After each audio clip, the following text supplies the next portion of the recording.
భారత్ బంగ్లాదేశ్ జట్ల మధ్య 2 టెస్టు మ్యాచ్ల సిరీస్ భాగంగా చెన్నైలోని ఎంఏ చిదంబరం స్టేడియంలో సెప్టెంబర్ 19 నుంచి తొలి మ్యాచ్ జరగనుంది. ఈ మ్యాచ్లో రోహిత్ శర్మ సారథ్యంలోని టీమిండియాకు చరిత్ర సృష్టించే అవకాశం దక్కింది. ఇక ఈ మ్యాచ్కు టీమిండియా తుది జట్టు చూస్తే రోహిత్ శర్మ, యశస్వి జైస్వాల్, విరాట్ కోహ్లీ, గిల్ లేదా కేఎల్ రాహుల్, రిషబ్ పంత్, సర్ఫరాజ్ ఖాన్, జడేజా, అశ్విన్, అక్షర్ పటేల్, బూమ్రా, సిరాజ్ తుది జట్టులో ఉండే అవకాశం ఉంది. ఈ మ్యాచ్లో ఇండియా విజయమే టార్గెట్గా బరిలోకి దిగనుంది. బంగ్లాదేశ్తో తొలి టెస్టులో విజయం సాధించిన వెంటనే టీమిండియాకు అరుదైన రికార్డును సృష్టించే అవకాశం ఉంది. నిజానికి 1932లో టీమిండియా టెస్టు క్రికెట్లోకి అరంగేట్రం చేసింది. అప్పటి నుంచి ఇప్పటి వరకు 579 మ్యాచ్లు ఆడిన టీమిండియా 178 మ్యాచ్లో గెలిచి 178 మ్యాచ్లో ఓడింది. మిగతా 222 మ్యాచ్లు డ్రా అయ్యాయి.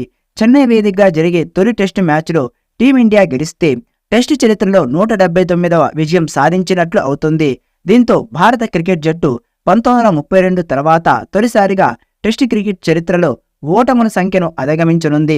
అంటే ఓడిన మ్యాచ్ల కంటే టీమిండియా గెలిచిన మ్యాచ్ల సంఖ్య ఎక్కువ అవుతుంది.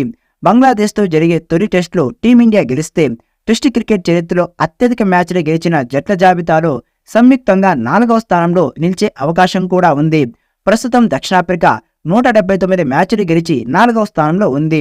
ఇక ఆస్ట్రేలియా 866 టెస్టుల్లో 414 మ్యాచ్లు గెలుపొందగా ఇంగ్లాండ్ 1077 టెస్టుల్లో 397 విజయాలతో 2వ స్థానంలో ఉంది. వెస్టిండీస్ 580 టెస్టుల్లో 183 విజయాలతో 3వ స్థానంలో ఉంది.